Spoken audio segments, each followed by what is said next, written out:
you put your hands together for them, and then we will sit down together so they can introduce themselves. And if you have questions, remember to save it somewhere, either on your phone or the sticky notes maybe you have with you. So I don't need a paper to introduce you guys.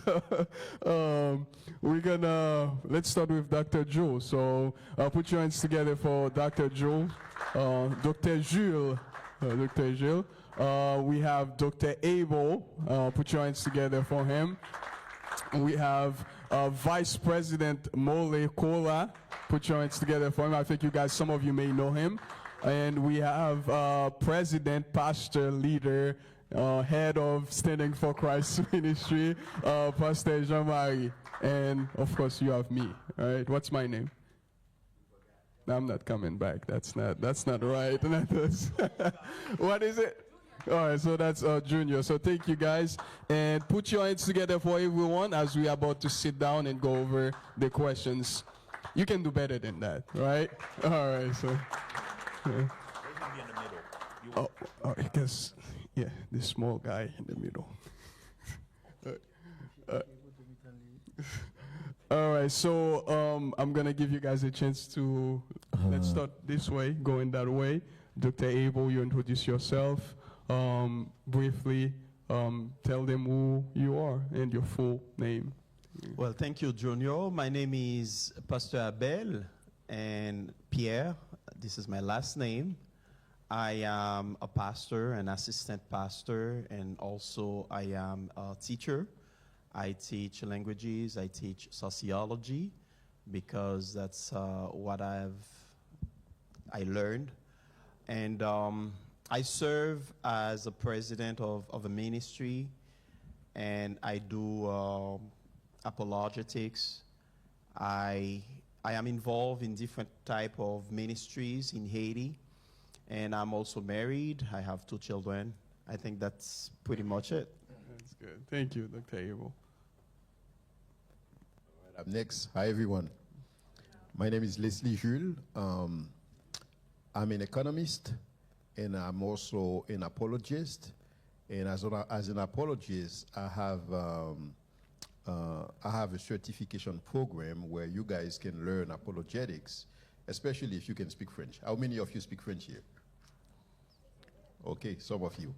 Yeah, so I have a free certification program on apologetics, and if you are interested, I also have a YouTube channel, actually 3 YouTube channels, and one of them is specifically in English for people like yourself, so that you can learn how to build your faith more. And yes, I'm married and I have a son. That's me.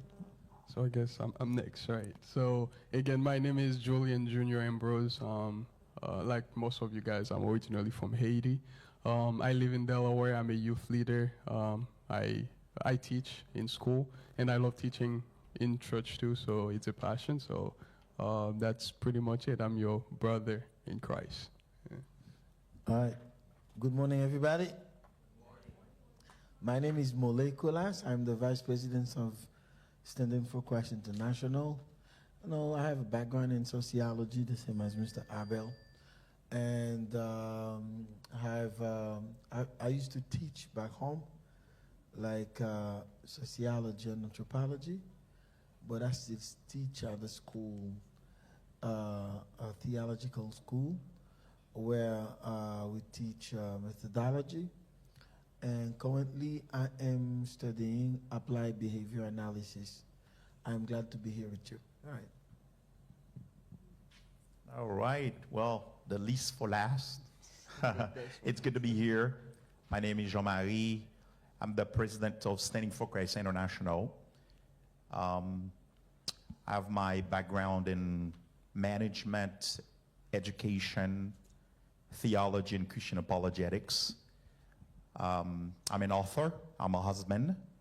I've been married for almost 21 years with Nadej. And yeah, I love what we are doing, and I'm so glad to announce, based on what Junior, the question Junior asked you, starting this year, we're going to have an apologetics unit in this church. So this will continue on. You want to give God a round of applause for that? So, yes. So I'm so glad to announce it. We will have it, and you will have this open forum where you can ask questions about your faith. You can bring your objections, and you will have trained people to address them for you. Yeah, thank you, Pas. Now, we're going to dive into the questions and discussion technically, but one thing that comes to my mind is that most people may be sitting here and ask themselves, what is apologetics? So what is apologetics? So with that question, that will open, the conversation or discussion we're going to have about the theme, which is human suffering, a philosophical, theological, and historical perspective. Before we even go into that, it would be very important for us to, one of you guys to give us a brief, down-to-earth definition of apologetics. Anyone? I think I would defer to Gene because he just wrote a book on apologetics, right? Yeah. Exactly. He just wrote a book about who is an apologist. It's available online, not in English yet. I started it in French. So, qu'est-ce qu'un apologète chrétien? It's available online. I highly recommend it. Where, from my definition, I withdrew 6 truth propositions for an efficient apologist. It's going to be available in English like in about a month or two. No worries, and you will be aware. So apologetics, most of the time people would confuse it with having an apology, like, oh, I apologize. It's not apologize. It comes from a Greek word, apo and logia, okay? So it's a speech about a defense. It's a speech to bring a defense. So apologetics exists in different fields, but we do Christian apologetics. What do we do? Christian apologetics. So our defense, our speech to defend is to defend the Christian faith. So I would say simply that's when you actually come up with rational reasons to present the faith in a way that even people who are not in the faith can understand it. So in apologetics, we do use the Bible, but we don't have to use the Bible. We can use a lot of ways of knowing things like philosophy. We use, science, the same way we can use theology to, come up with a case and make it, understandable. So we use reason a lot. That's why it's a combination of, philosophy, science, and then theology. That's the way I would break it down for you. So briefly, it's defending your faith with reason. Correct. So, and you guys can take that definition with you when someone asks you, what is Christian apologetics? So it's simply you defending your faith with reason, not just emotion, not just because your parents said something, but with reason. So, which is very important because we have to use the mind. The Bible says, love the Lord your God with all your heart, with all your soul, and with all, which leads to this. One of the ways to love God with all your mind is to do apologetics. Absolutely. Does that make sense? So it's not just, okay, some people may be thinking, especially for you guys as young people, I'm making this comment to say that it is not something for the intellectual. It is for every Christian. So we are calling to this. With that being said, go ahead. One thing that I would like to add to what my brother already said so beautifully is that apologetics is connected to evangelism. It's not about showing how much you know, but it's really about winning soul. That's the business of apologetics. And this is the mission of every Christian because we are called the Great Commission. And in order for us to be effective at what we are called to do, we do apologetics. And it's all about evangelism. Thank you. And from a biblical standpoint, I'll give you one verse to memorize. Next year, or you'll do the test, Pastor Jean-Marie, 1 Peter 3:15. I would like for all of you to write it down, memorize it. If you want one verse when you're talking about apologetics, you need that reference. This is it. And learn it by heart. 1 Peter 3, verse 15. I want to make it simple for them because it's on the agenda. I know not every one of you has one. It reads 1 Peter 3, 15, and then we add 16 because together it makes, it crystallizes what the apostle is saying. Say, but honor the Messiah as Lord in your hearts. Always be ready to give a defense. This is the word apologia I just mentioned. To anyone who asks you for a reason for the hope that is in you. However, do this with gentleness and respect, helping your conscience clear, your conscience clear, so that when you are accused, those who denounce your Christian life will be put to shame. That's the verses he mentioned. That's good. Thank you so much, guys. Now, real quick, let me do a check. So, does everyone understand what is apologetics? So, everybody, if you were on the street or if I come up to you and ask you, you would be able to tell me. Now, with that perspective, how do we, with reason, biblical reason and other reason, philosophical and scientific reason, how do we deal with the subject of suffering, human suffering? Because we all deal with that. And which leads to the discussion we just had. So we're going to just flow into that and go with that. I know everybody answered that question in the group, but now I'm going to give the panelists maybe 30 seconds to actually give your answer to that. Freedom without suffering. Suffering with freedom and freedom without suffering. So suffering with freedom or freedom without suffering. So let's start that way and go this way. Or so let's start with that. You got 30 seconds to what is your position, whether it's biblical, philosophical, or even experiential, actually.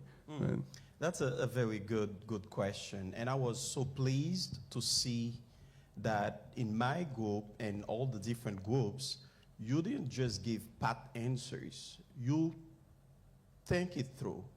There's something about this question. You don't want to just give answers you don't think about. And personally, the way I see it is that we know that God is love, right? The Bible teaches, and we know from experience, we know God is love. And there's no way you can experience love without freedom. That would be my take. That would be my first answer to the question. In order for me to experience freedom, to love and to be loved, I need to be free. There's no love without freedom.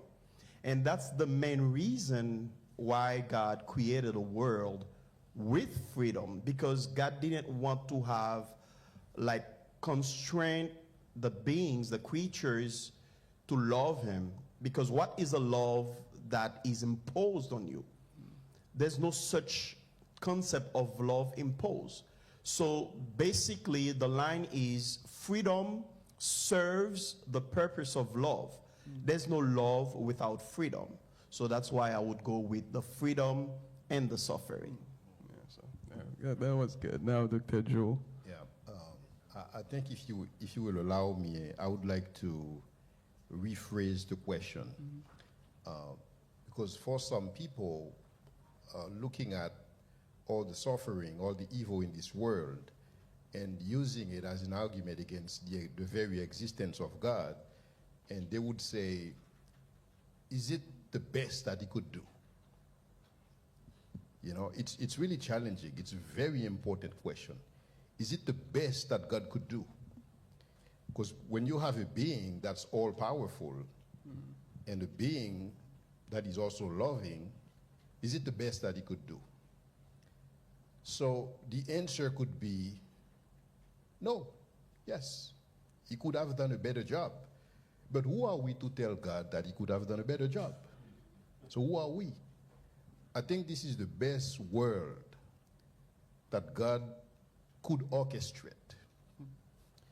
And God has built this world in such a way, as my friend Abel was saying, so that we could love him. And in order for us to love him, we need to be free. This is the best world that God could ever create because he has a purpose in mind. And our job is to discover that very purpose, because suffering is inevitable. And that's what I'm going to be talking about on Sunday night. This is not something that you can avoid. It's going to happen. And if it doesn't happen already. But we need to understand what is God's purpose in orchestrating such a world. Because of course he could have done better, but that's what he has chosen in his wisdom.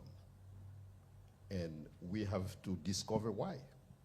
And that's why we're here, and I'm so glad to, to be here with you guys. And yeah, so looking forward to how my friends since yesterday, started to develop that topic, which is very complex, because we're dealing with human conditions. We're dealing with something that you guys will be experiencing for the rest of your life. Oh, are experiencing. And it's not just you, because you are believers. It's non-believers as well. We all called to suffer. And what's God's purpose into it? We may not know fully what he has in mind, but I would like to share with you some perspective. So looking forward to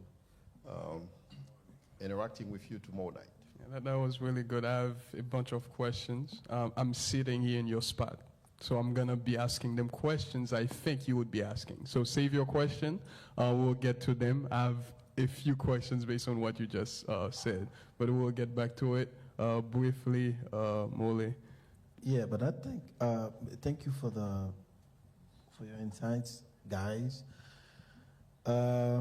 When I was here, I said, but everything that we're saying now, we're saying from the perspective of our own experience. We're in a world where we are experiencing sufferings, right? Am I right? I mean, the choice we made, I was thinking even to say that, I choose freedom and suffering is because we are living in a world where we are experiencing suffering, and we get to choose. And we get to choose who I'm going to marry to, the way I want to dress this morning. It's like what you're saying it doesn't come from a vacuum. It's coming from experience that you're already in. Am I right? We don't know yet about the other world. We don't know. Probably if we had to experience the other world, possible world, probably would be better for me to make the choice. Do you understand what I'm saying? We said, okay, I love the world, where I have to choose. It's because we are already in a world where we have to choose. But I don't know. But I think also the Bible promises that we will live in a world without suffering. And we'll get to have free will also, right? Definitely. Yeah. But the third possibility is right there, and this is the promise of God. But to be frank with you, it's hard. For somebody who's let's say somebody just lost his mother, or somebody just kills his family. While that person is in that situation and you ask that person that question, I don't think, while mourning, I say, I would rather they kill my father, and so I can have to choose. It's kind of, it's conceptual. But I think from a Christian perspective, the third possibility is right there. God said. Paul said, if you are suffering right now, it's for a cause, but we will be in a world where we'll be with Jesus without suffering. But, it's what I wanted to say. It's simple to say, I chose that. But, when you take it through, it's very hard. Thank you. That was good. Yeah. Well, I think yesterday I mentioned that during the first day. By the way, we miss one of our panelists because of all the situations that his flight got canceled. It's Dr. Guito Nicola. He would be here sharing his insights on on what we are discussing this morning. So we greet him deeply in the Lord. I said yesterday, one of the common denominator for human beings, it's not death. We can experience death indirectly, but death is not the common denominator. The common denominator is suffering and pain. There is no one who was born on this earth who has not or will not be experiencing suffering. Some of us may not die. Jesus comes, we will transform. So death is not the most common denominator. The most common denominator is suffering and pain. That will piggyback on what my colleagues, my fellow panelists have said. The reason why the best world that God could have created is a world where we have free agents and we still have sufferings is because it's win-win. Now let me ask this. What's the most beautiful thing that could ever exist? I just ask you. What's the most beautiful thing you can imagine that exists? I think if I say it, you would agree with me. And they said it too. The most beautiful thing that exists is love. You agree with that? Yeah. Love is the most beautiful thing. So without freedom, we would not have love in the world either. So that's number one. It's a win-win. It's win-win. And number two is we live in a world where we have suffering, but we're free. This is the word I would choose.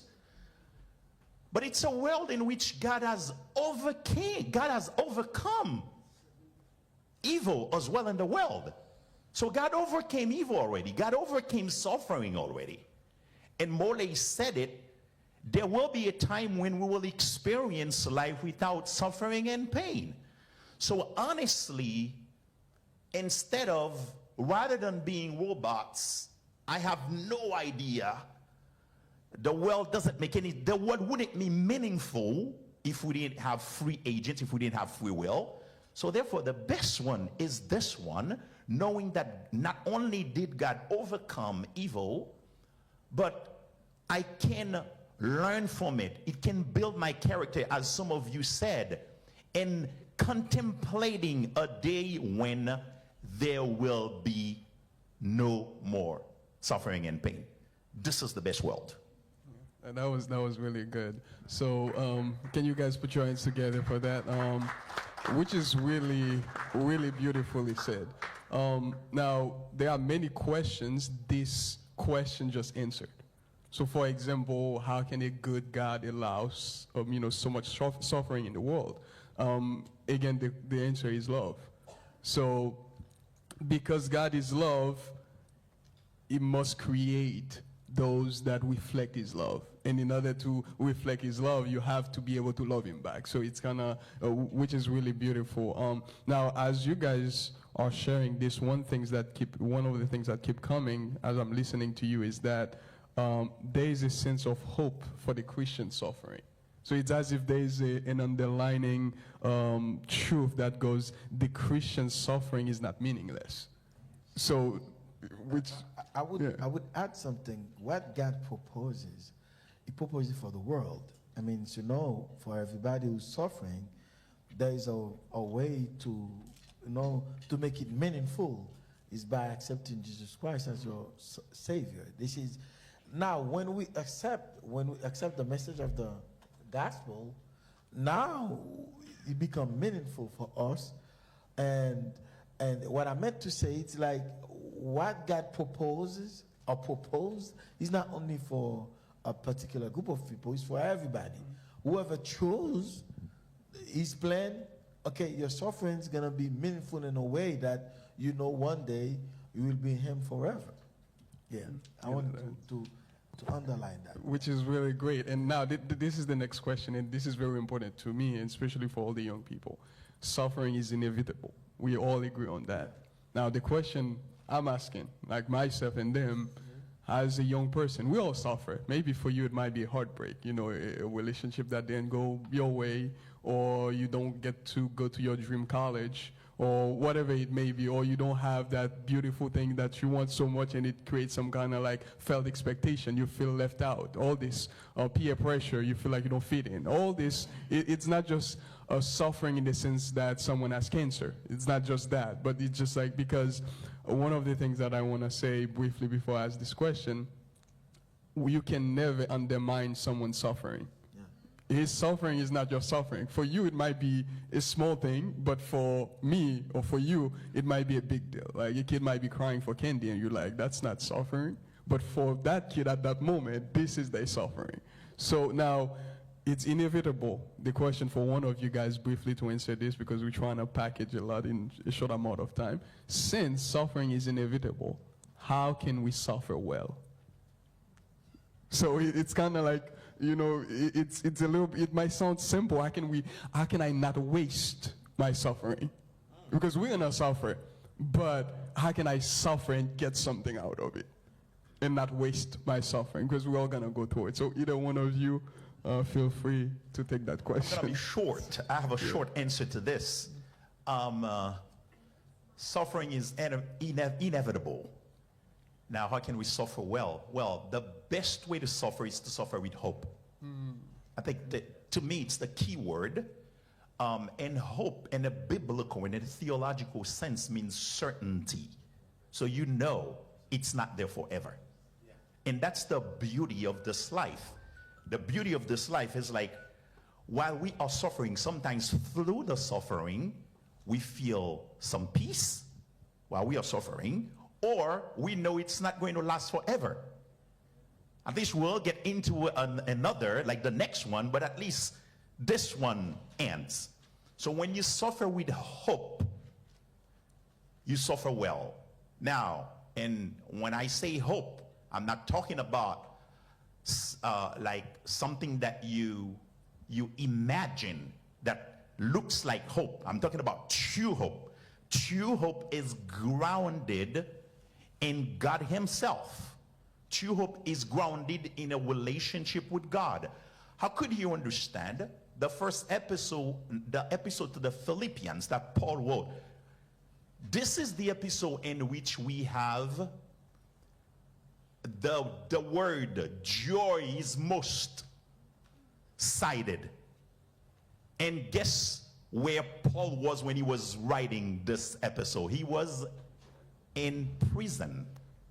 So it's called a prison episode. He was in jail. He was in prison. He wrote an episode. What he was writing about is for us to be joyful. And he connects the joy that we need to have with a person. Let's guess who that person is. Jesus Christ. That's why, like over 20 times you would find joy, over 20 times. I think Jesus Christ is cited, like is mentioned. I don't remember the exact number. So there is a connection. So to suffer with hope is to suffer with Christ in your heart that gives you pure joy, to the knowing that suffering is not going to last forever. Not only did God overcome it, but there is a time when you will experience life without suffering. I think hope is the key word. Yeah, That's really good. I want to piggyback back on this, because I think, you know, hope, when you have that in place, your next word would be meaning. They go hand in hand, because if you suffer and your suffering doesn't have any meaning to you, you are losing two times. You're losing in the sense that the suffering you're going through, and you cannot project yourself with this suffering, and this is hope. Let me be very concrete. How many of you play a sport, basketball, soccer, or football, or you want to? How many of you? Let me see your hands. Okay. So if you do practice a sport, you know that if you want to be good at that sport or whatever it is, you need to practice, you need to work hard. This is your suffering. You suffer well because there's a meaning attached to the suffering. You know that, okay, it might be hard today, but I know where I want to go. I have a purpose. There's a meaning behind this. So to suffer well, and I really love this question, Brother Junior, because there's a way you can, not because you're going to become cynical. No one loves suffering. But a few things, a lot of things to achieve in life, you need to go through suffering. There's no shortcut. There's no way around it. So the best way to suffer well is to attach meaning to your suffering. You have hope, you have meaning. And we experience that in our daily life, right? Again, I used to go to the gym, do like, how do you call that? When you do what Molly does. Bicep. Yeah, tricep, bicep, that things like this. You do the lifting, thank you.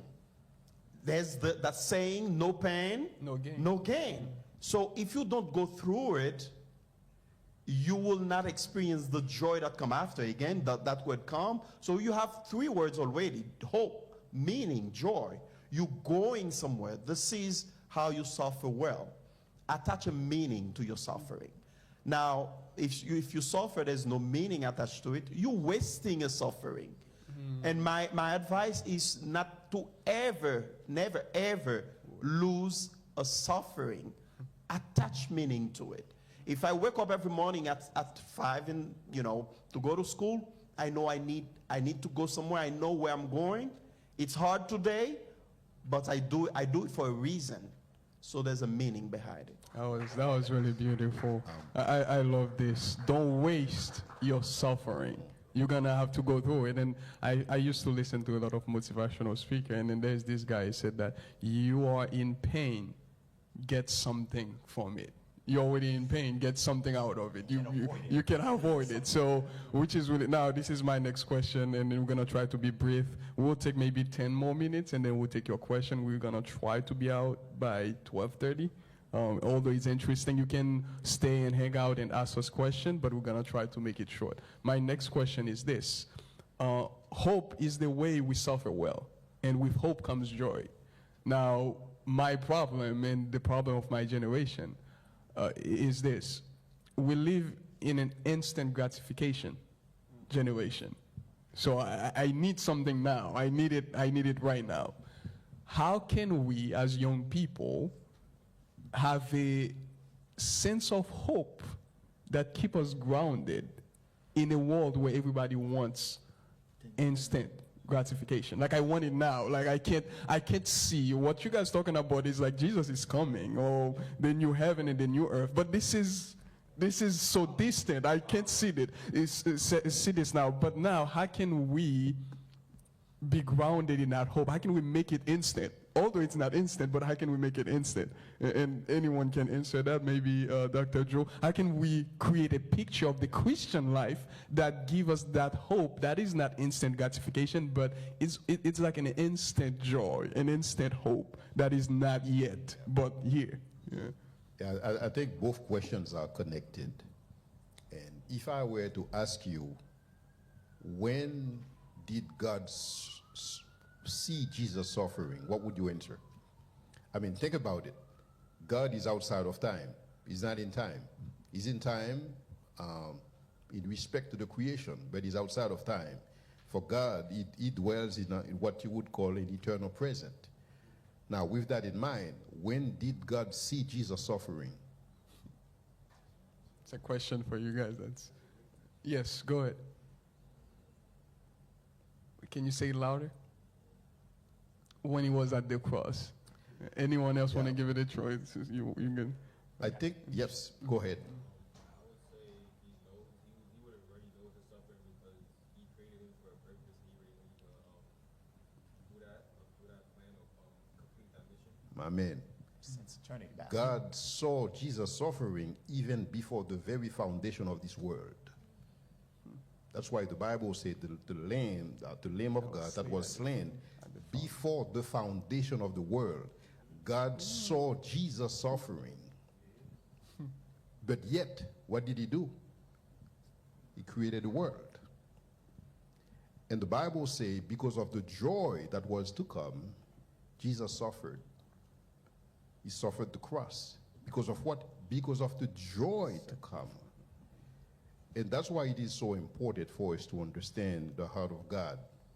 Because God, and that's what I'm going to be talking about tomorrow night, God, he was the first one to suffer.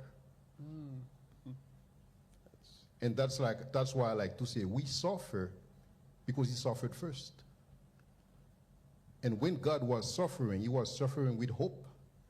He was suffering because what he has in mind is to bring many sons to glory. God wanted to enlarge his family. That's why he has decided to create. God did not create because he needed something, but he just wanted to share his love. But he saw the suffering that would result. He saw his own suffering. That's why whenever we talk about God, we talk about the long suffering of God. But he suffered with the joy, with the glory to come. And I think this is how we cope with suffering as Christians. And I understand the need for instant gratification. We all have that, not just young people. We all have that. There are things that we want it here and we want it now. That's how we operate. But in God's economy, the cross comes first. The cross, then the glory. But now we're living in a world where people are teaching us that glory comes first. That's why whenever we come to church, people are telling you, say glory, glory. It's all about glory. But in God's perspective, it's not about glory, it's about the cross. And then the joy will follow. And I think when we are operating with that in mind, we can, even in the midst of our suffering, we can have meaning. Because we know the best is yet to come. And that's what God had in mind. And that's why the patriarchs, that's why they suffered. That's why the prophets suffered. That's why the apostles suffered. And the Bible says that they did not receive the things that were promised. Because God had something greater for them in mind, so that they would not get there before us. So I think once we try to understand that narrative behind suffering, we can have meaning, and we can also understand how to, how to stop, how to quench our instant gratification. That was really great. Can you guys put your hand together for that? Now, we're going to take your question, but there's something that you just mentioned, and literally that's something that I've been meditating, preaching, and living on the cross. And it's interesting, the question was, how can we ground ourselves or create a picture that allows to have that hope present in a sense? Now, I have a quick question for you guys. If you could tell me, throughout history, what was the symbol, or what is the symbol of the Christian faith? Anybody? What is the symbol? When you see it, you see the Christian faith. There we go. That's literally, it's not, and it's interesting that they took the cross from the Roman Empire to something that was shameful and transformed it into something that's beautiful. So you see, so it's as if God is shifting our mindset to look at what is supposed to make you feel ashamed, what is supposed to break you, is meant to build you. And that's the cross. It's kind of like, and I love this. Almost every morning I try to take some time to thank God for the cross. Because right there, that's where pain and joy meets. That's where hope and hopelessness meet, in the sense that hope swallow hopelessness. Life swallow death. Right there, and it's interesting. And I would advise, I keep on doing that, advising young people to go back and read classic Christian books, and you will find the cross all over. Like, you read ancient people, you read, I'm not talking about the present, gospel of prosperity or you go back, I'm not going to name any name, maybe I could. You read John Wesley, Charles Spurgeon, you read Tozer, you even go back to previous churches, so you see they talking about the cross, because no cross, no crown. Yes, sir. the Bible said no pain, no gain, but we're going to say no cross, no crown. So with that being said, I think we're going to close and take your question. It's the way that we as leaders and Christians really preach the gospel. That's what will give people that living hope. Why would someone accept for them to lynch them or split them in half, throw them in, boiling oil, crucify them? Why would they do that? They had a picture in mind, and they kept the cross before them. And it's so important for this generation to understand this. We need to preach this more often, where everybody understands this. The way to glory is through the cross. So, and this is really exciting to If me. you allow me yeah. to comment on this, it's not without reason. That's basically why the message we are called to proclaim is the message of the cross. I preach Christ and Christ crucified. This is what it is. That's what Paul preached, Christ alone and Christ crucified. This is it. I like the graphic answer that Dr. Jules gave about the cross. And the question about instant gratification for this generation, this microwave generation, it ties back to Dr. Abel answer, meaning, because meaning and I conflate the two, meaning and hope, because when you suffer with hope, it gives meaning to your suffering. So the instant gratification is, okay, I want it to end, but when you know why you're going through this, you are encouraged to finish it. So, yes, that instant gratification thing, once we attach meaning, which, comes from hope, I'm telling you, say, you know what, if it can, last long, it could even be better. Some people don't want to, they love the experience, I can give you a quick example before we move on to, you could call it suffering. In 2015, the first time of my life, I was admitted to the hospital.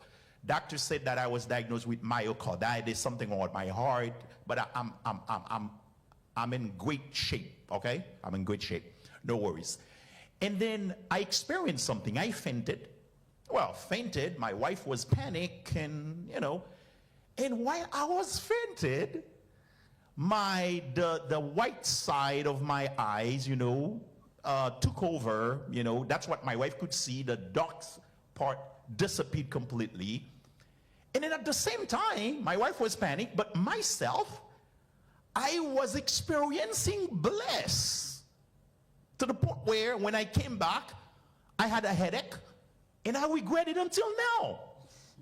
So it's like, I want to have that same experience. I was in the hospital, but the experience for 45 seconds, when I experience bliss, I cannot comprehend what happened. I can't explain. I don't have words to explain it.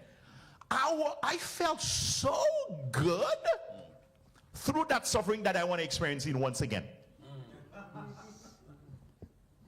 Thank you. Falling in love with the cross. But can you put your hands together for that? That was really, again, I feel like we could go on and on, especially with that theme of suffering. And this just came to my mind. Whenever you're suffering, look up to the cross. You are suffering with the one who suffered for you first. So it's kind of like you're not just doing it for the sake of doing it. Matter of fact, Jesus said, whoever wants to follow me, let him deny himself, take up his cross and follow me. And he said in the next verse, for whoever wants to save their life will lose it.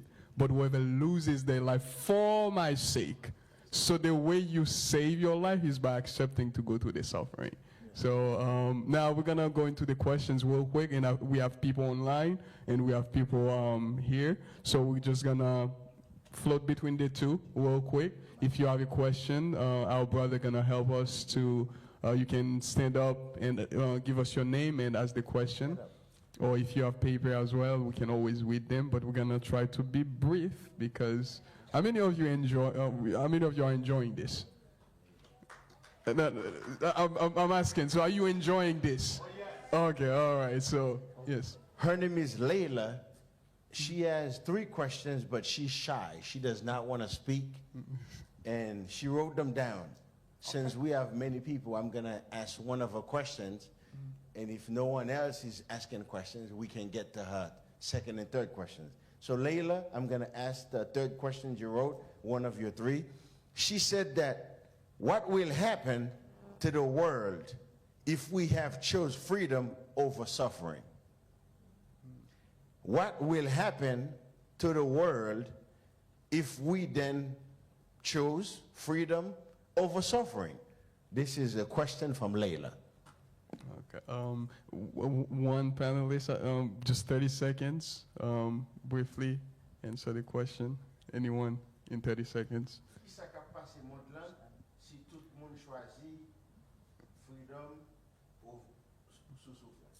So I think slightly, let me make this comment. Rather it would choose,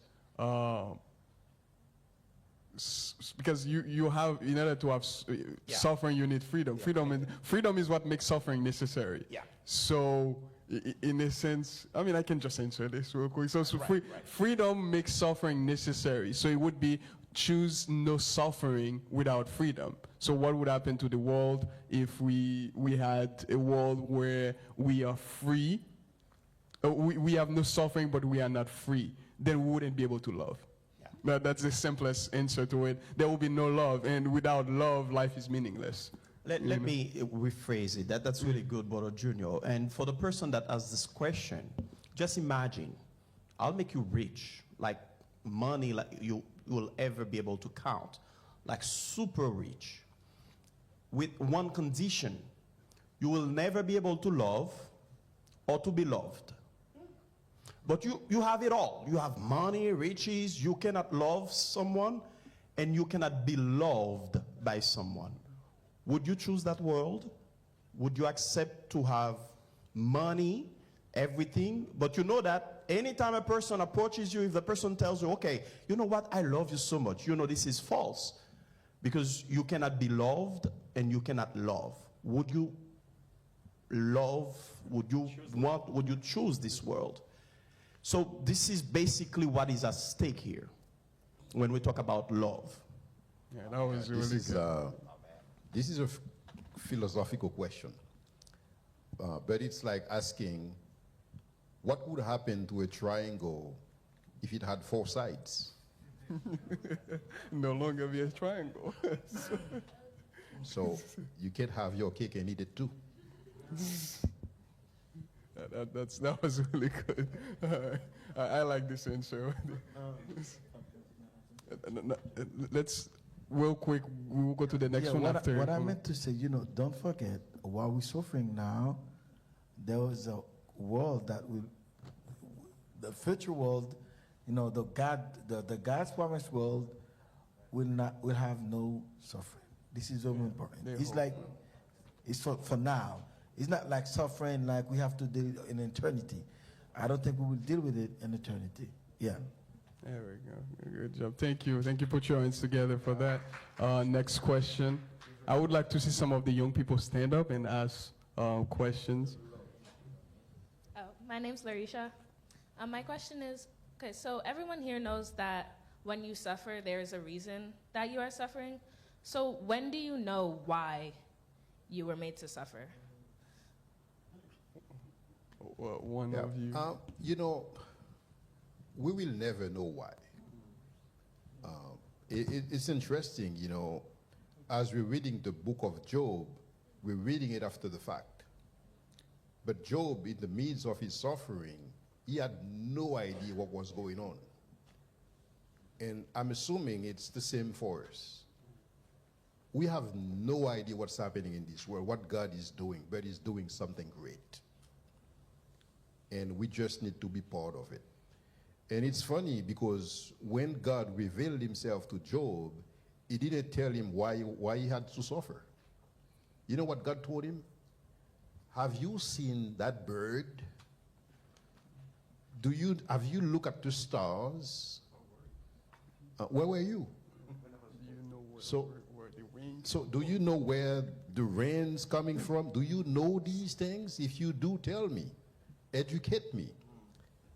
Because even, the book of Job, according to some theologian, it could be the very first book that was ever written, even before the 5 books of Moses. So it's interesting that this is the first book, and we're seeing suffering so present in that book. And suffering of a man who's God, God's testimony about Job is that he's blameless. He fears God and shunned evil. But yet that very man suffered so cruelly. But yet God did not tell him, the reason why he was suffering. So to be honest, I don't know if we will ever know. And maybe someone would say that, when we get to the presence of God, we will know why we had suffered. But I believe when we get in the presence of God, we will be busy with joy, experiencing joy. So it's not going to be relevant anymore. And So that that's a was good really, question. If you allow me, while there are things that we will never know, why we were made to suffer. But there are three things we can know. We can know that suffering is inevitable, somebody is in control, and we can give it meaning. Don't let it go to waste. So these three things we can know. There is an essential point that I wanted to make. We have to be clear on this. God didn't create evil and suffering. We have to be clear on this. Okay? Suffering and pain, and I think it's a most difficult question that we could ask. Where did it come from? Okay? So some people may be wondering, okay, so why we have it? Why do we have it? But why do we have it? How did it start? Well, we know because God always existed, and we know that God is good, and that's the way they articulate the problem of suffering and pain. A good God, a powerful God.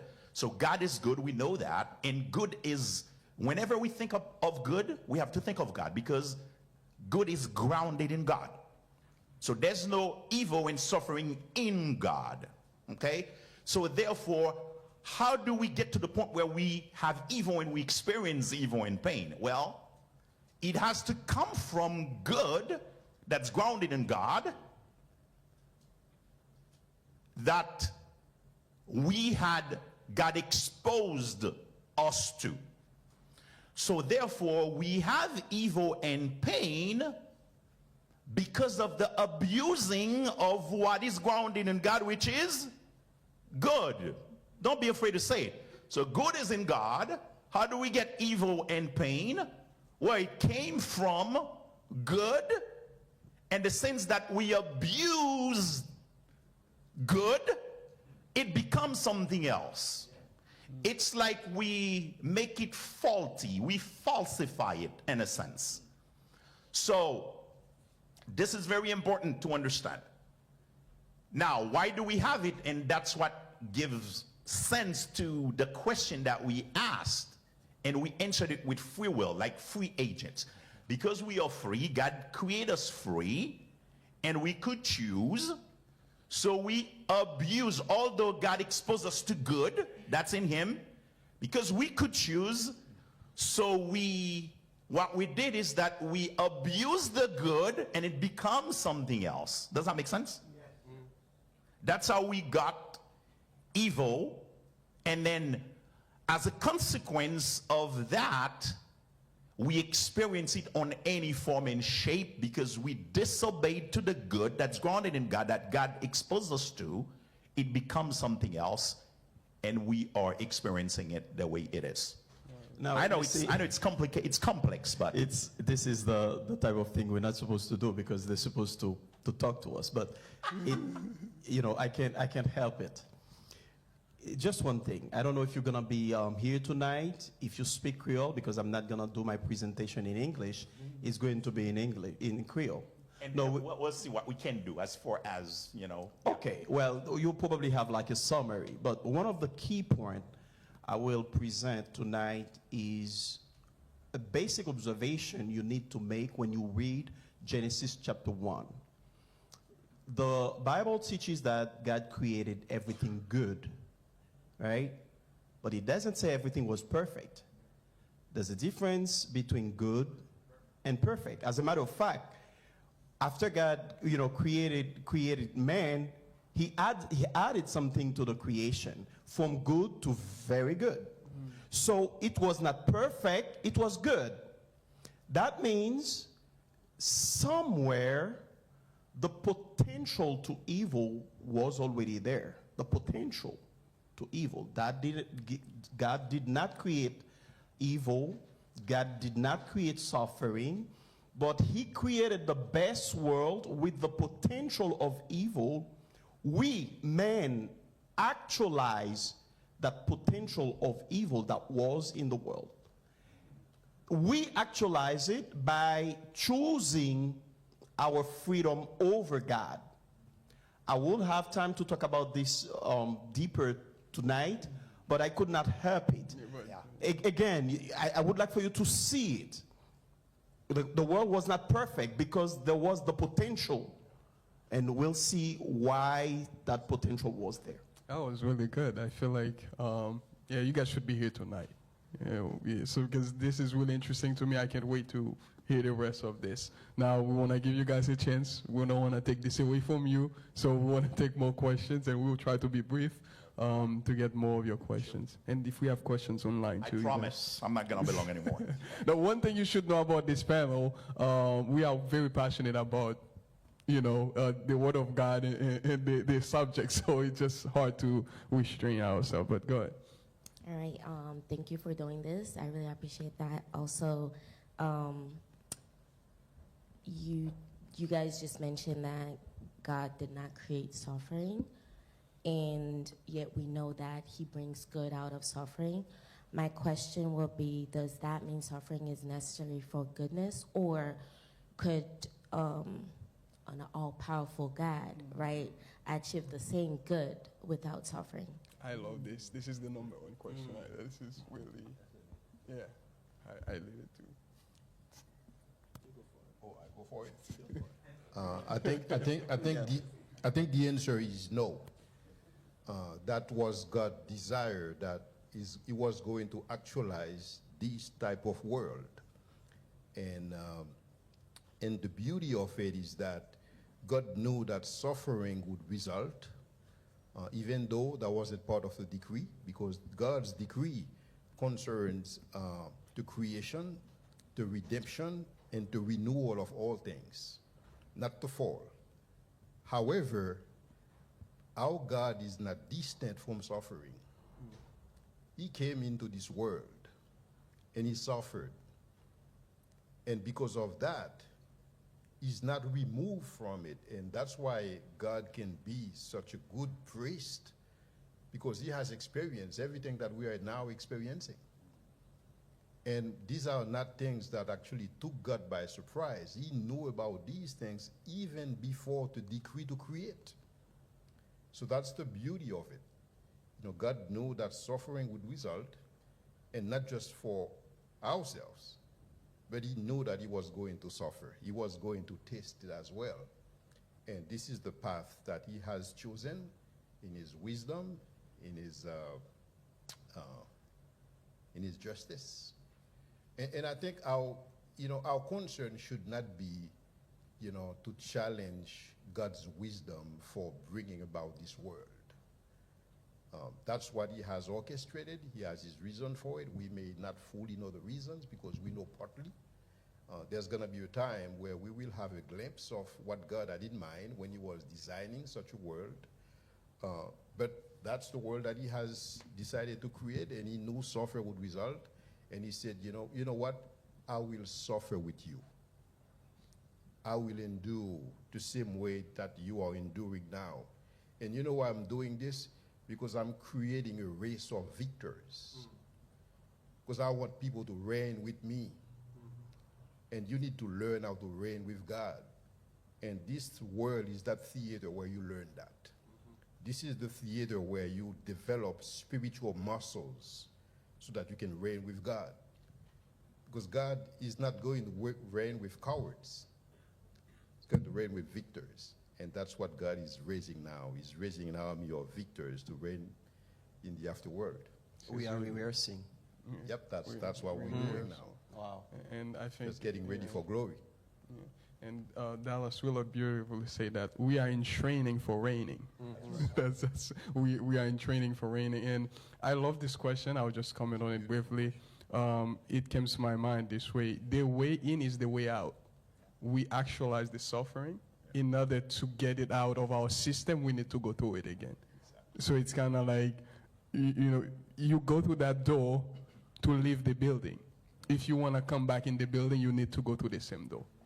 So suffering, we introduce it. We enter into it now. We don't want it anymore. If we don't want it, we have to go through it again. So that's the new life experience. But next one. Next question. Do we have any questions online? She has another one. Okay, go ahead. All right. So since we have to go through suffering, how can we as Christian do not use suffering as like a spiritual guilt? It's like a spiritual guilt. Like it's like interesting. Yeah. Like is it something I did, or is it God? Putting that on me without cause, or that's. I love that question. Thank you for the questions. I think there's something else also we have to keep in mind. And in the Bible, Peter in his epistle said it. Sometimes we suffer, it's because we do wrong. We cannot forget that too, because I don't want us to be in this frame of mind. It's like, it is necessary, it has to happen, just make it meaningful. The same Bible said also that certain things is because of us. And the case of Job, Job didn't do anything wrong. As a matter of fact, the Bible described Job as someone who is very careful, right? And mindful. Do you remember what he did for his family, children? He said, probably, maybe, they might do something where, because they were, and they were partying. Let me present the sacrifice. So if they did something, you see, this somebody who's very careful and mindful about his relationship with God. But you see what happened. Okay, this is one thing. This you cannot put it on Job, and it's clear. But the Bible said also some people are suffering because of the sins. This is very important. Because I don't want us to lose that side also, by being so philosophical that we forget that we have, in our free will, we have our responsibility in doing things. Free will means that too. Like, I have to choose, like, in your relationship with your parents, they said, I don't want that young boy for you. She said, no, Mama, I want him, I love him. And, you even leave the house. And something happened to you, it's not because of suffering or it's necessary to suffer. It happens to you because you didn't listen to your parents. Do you understand? Certain times in life you don't need to be like have a guilt in you because you did something, but sometimes you know exactly what you did that put you in that situation. You got to make sure you don't put yourself in that situation too. Thank you. That's a very good point, if I may, and I like that, Ole, you took the point to underline it. In Philippians 2, verse 12, Paul says, work out your salvation with fear and trembling. And for me, this takes a volume to the way we're supposed to be on our guard, not to expose ourselves to sins, because there are consequences. And I, again, like it, we're not talking about suffering like, it's inevitable, so it's going to happen, and then we can do whatever we want. Some sufferings come just because of bad choices. We know them as bad, we still do them. So be ready when this happens to face the consequence. And when Paul says, work out your salvation with fear and trembling, that's what it means. Don't be so much as, okay, you can do whatever you want, because when you suffer, the problem will be you will face this guilt because you actually did something wrong. The reason Job did not have any guilt It's because Job did not do anything wrong. He knew that he did not do anything wrong. When his friends was trying to convince him, hey, this is happening to you because of something you may have done, Job was like, no one will have me believe that because I know how I serve my Lord, my God. So he was in his conscience very, there was peace. You will lose that if you keep sinning and then you face the consequence of your sin. When the consequence comes, you will have the guilt because you didn't work out your salvation with fear and trembling. Good point. I think that's what we call setting the record straight, for you not to be confused. When we say suffering is inevitable, we don't have to look at it as something that's direct to us. It could mean something that's happening in my environment, in my family, that makes me suffer. It could mean emotional suffering, So it's not necessarily, it doesn't necessarily mean that I have to do something to suffer. I can suffer for what happened to someone that I know. The same way I'm suffering for Haiti. I'm not even in Haiti. I've been out of Haiti for 16 years. But I suffer every day for what's happening. And I'm not causing it. Does that make sense? So now, I know sometimes it's because you do things and they explain Job and so on and so forth. It was, we were talking about suffering like in a broad manner. Now, the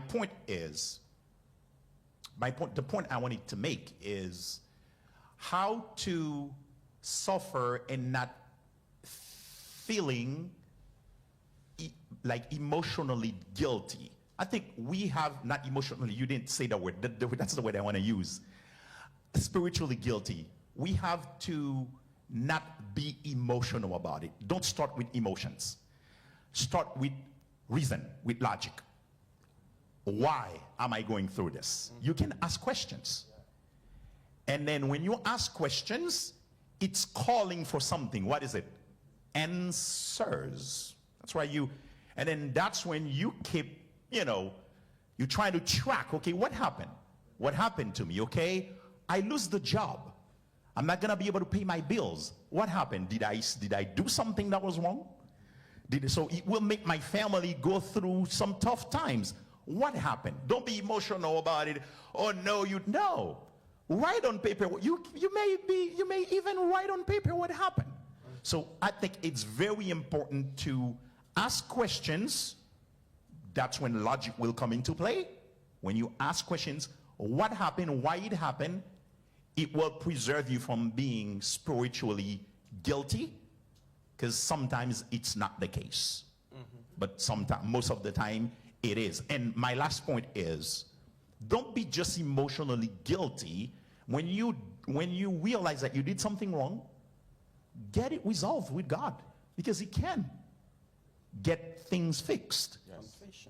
You confess what you did wrong, and then get back fully in peace with your Lord.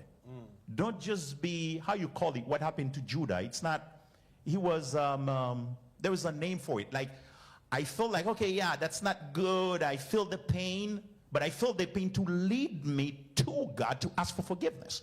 So I can get joy. Remorse. Not just, be consumed by remorse. No. God can get things fixed. Go to Him and get it fixed. Yeah. And which is really interesting, and I think this is coming from a place too for us as young people. You can live with a burden of guilt over so many things. And I would advise this simple practice: whenever you fall, go straight to your master. Like, don't run away from, whatever it may be, because on a daily you will make mistake, you will do something. A good practice at the end of your day, it can take like 30 seconds. You can lay on your bed, you review your day with God, and you will be able to see what went wrong. Then you confess it and you commit it to Him. Don't take it with you, because that will create a guilt. Regardless of what you did, review it. The problem is, don't run away from it. Yes, God, I did this, I did that. But now, once you realize, okay, what you did, you can repent from it with the love of the Father. He's not trying to kill you. I think there's a gospel that is being preached where God is after you. You know, he's just waiting for you to do something and just, you know, that's not the God we serve. He keep you accountable because he loves you. You know, he will not. One time I remember I was praying and this idea comes to my mind. God is like, I love you so much to spare you from your consequences. You know, I love you so much to spare you from them, because if I spare you from them, you won't learn and you won't grow, and that's not loving. So confess at once, repent, and get back on track. You know.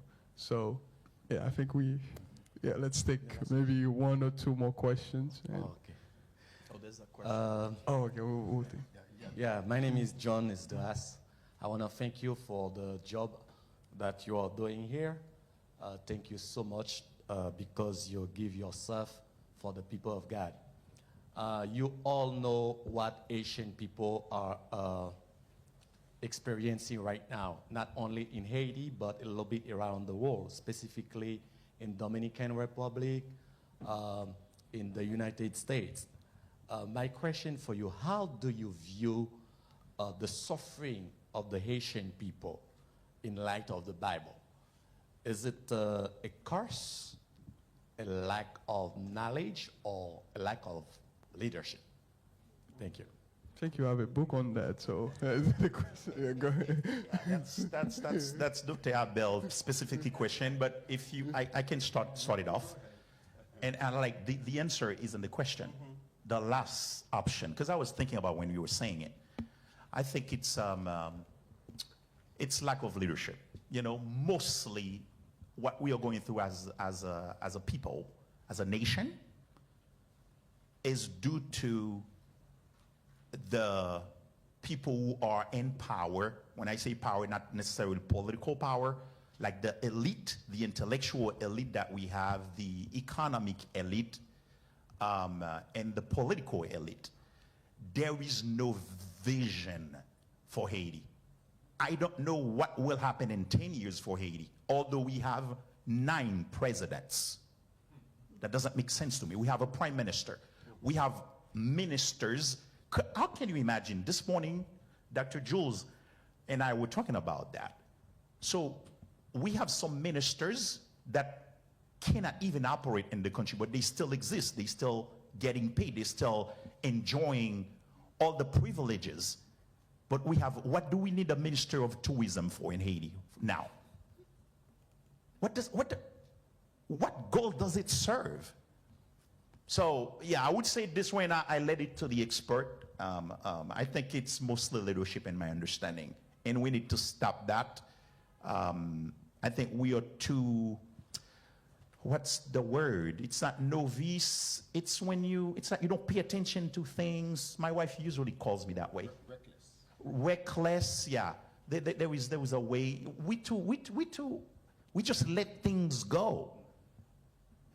It's like a type of fatalism. It's not good. We got to stand up and say we need this to change, because our ancestors were not like that. They had a vision for the country, and then now when we are looking for the past 30 years, we don't understand what's going on in our country. Can I say a few words? I think it's culture. Culture has something to do with it. Why? Why am I saying that? Because our culture is fundamentally rooted in animism.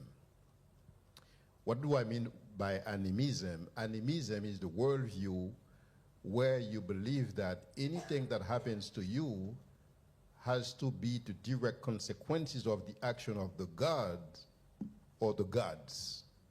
The action of God or the gods. It's like there's nothing that you can do. There's no agency. There's no personal responsibility. If something good's gonna happen, it's gonna be because of God wills it.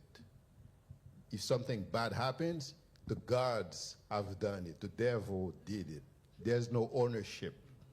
But in reality, God has created a causal universe by which actions have consequences. He has created a universe with cause and effect. So therefore, you know, if we're not taking the right decisions, we're not getting the right results. That's how it works. That's how it works in your family. That's how it works in a corporation. That's how it works in a nation. You know? So we need to understand that we are in charge. And because we are in charge, as Jean was saying, we need to have a vision for the country and pay the price. It's like John Maxwell said, you know, whenever you saw something good happen, it's because somebody set the goal and paid the price. That's how things work. So if we're setting a goal, we say this is the type of Haiti that we want to see, you know, 20 years from now, and this is the price that needs to be paid for it. Things are gonna move. We're gonna move the needle. But if we're saying that, you know, we're gonna pray Haiti's salvation, or we're gonna ask the gods to come and fix us, it's not gonna happen, because that's not the type of universe that God has created. I don't want to get too deep into it because I want, you know, other questions to be asked. You see, I'm very furious about this idea of a curse or curse, that Haiti would be under a curse. And I'm furious because this is something that comes from within the church. A lot of people, you know, spreading things like this and create even more. When the church, we are the light. And this is the type of approach we have about what's going on to our country. You know that we are deep into the trouble. The key word, I'm going to talk about ethics of responsibility. Dr. Jules just mentioned that. Responsibility. This is the reason why we are where we are, because we've been having leaders that are not responsible. And I will leave it at that. And that was really good. I will close with that. The word responsibility means responsibility. So we have the ability to respond. We just don't use the ability. That's Give me 10 seconds. I think to not complete, but you know, to add what my friends just said, I think I would not say animate. I'm sorry, because I think Abel got it right. You know, and I think the world is spiritual. I'm sorry to say it like that, because even here in America, you will see people who in politics, the Republican, they will say the Christian, and God give them this country. Regardless, that does not mean they don't have responsibility. You can still have spiritual beliefs while you're doing what you have to do. Do you understand? And when you take the Muslim countries, or they call the Muslim country, they believe that if they have a death, it's because Allah do. Do you understand? You can still have that thinking or belief like that while you're doing what you're supposed to do. And most of the time, to be frank with you, you know, the preaching of the church is, I'm saying it's frame the way we think stuff. I understand also the fact that we are a nation of believers, either in God or in the law. We always have to look for a spiritual stuff, yeah. But, you know, if you only say animist, what about the church? You know, this is why I had a problem a little bit with the animism thing, because if it's that, what, you would put the church in the animism thing? If it's that, in America, I've heard American preachers, after the earthquake, talking about Haiti, they said it's because of the devil. I mean, they gave it a spiritual root. And we endorse that. No, this is not the aspect. What I meant to say is that I have a problem with the term animism. Because if it's like that, no, it doesn't make, you don't do justice to other group of religious people who are Christian, who think the same thing. That was my concern a little bit. yeah. And then whenever we get a chance, we'll dive into it. Now we'll take. And let me tell you what's going to happen, guys. We're gonna be eating together, and we're gonna have a major argument about this. So this is cool. If you allow me, now he asked for 10 seconds. He took 2 minutes. I asked for 30. Okay, 30 seconds. The way I understood the animism, as Dr. Jules mentioned, is why do we stay still while they are doing all that to us? I think it's attached to something that's deeper, and that's where I see animism, the cultural thing. Because the people let that happen. What's going on? Why do we let that happen to us? I think there is something there. So maybe next year's conference. Okay. So, and then we will take one more question, and then and by the way, again, I will say this: we'll be hanging out. If you guys have questions, you can ask either one of us. My question is, I say, do you believe humanity from suffering will wake up, or will Christ have to come back, or will there be another Christ for us to wake up and realize why we suffered, or this is what we're supposed to do? You guys get it? So, Could you ask the question again? Is that, the main question is, do you believe humanity will be able to wake up by themselves from the other suffering we go through, or will there have to be Christ have to come back? Will there have to be another Christ? Well, Take all that. personally, I don't I have hope for humanity because the church is still here. We are the light, the soul of the world. And, you know, because the church is here on earth, everything is possible. It's not to say that everybody will be saved and then there will be no suffering on earth. We know that's not true. The new earth will come and then suffering will stop. But because of the church, there's still a time of reckoning, a time of spiritual, how we call that, réveil? Revival. I think this is still possible. We've known a few of those through history, and I think revival is still possible. Let me just say one thing. God knew that suffering would come. However, he gave us a cultural mandate when he said to have dominion. So which means we have to push back suffering as much as possible. And that's why we do science. You know, that's why we produce medicine to help people cope with suffering. That's why we have good legislation, good laws in place. That's why we have public policies. God wants us to do these things, to push back the effects of suffering and evil into the world. And that's what we have. That's what we call the biblical mandate. So God did not call us to sit back and look at the suffering and not doing anything about it. We should intervene. We should have dominion. God wants us to do that. And as that's what we're supposed to be doing as a church. yeah, and to I'll just add this. Right. That's the call for us as young people to go into the different arena of life and influence the culture for God. So it's like and that actually is a very important conversation because in the church, especially as Haitian, we believe in the type of gospel, I'm waiting to go to heaven. You know, and it doesn't matter what happened here. So I'm just waiting because, one day I will fly away. Which is great, but while you will fly away, you're still walking. So it's very important that we keep that mindset. Yeah. So in other words, are we saying, although we say suffering is inevitable, that doesn't mean all sufferings are inevitable. Yeah. There are certain types or forms or shapes of sufferings that we can avoid. That's what I understand you said, correct?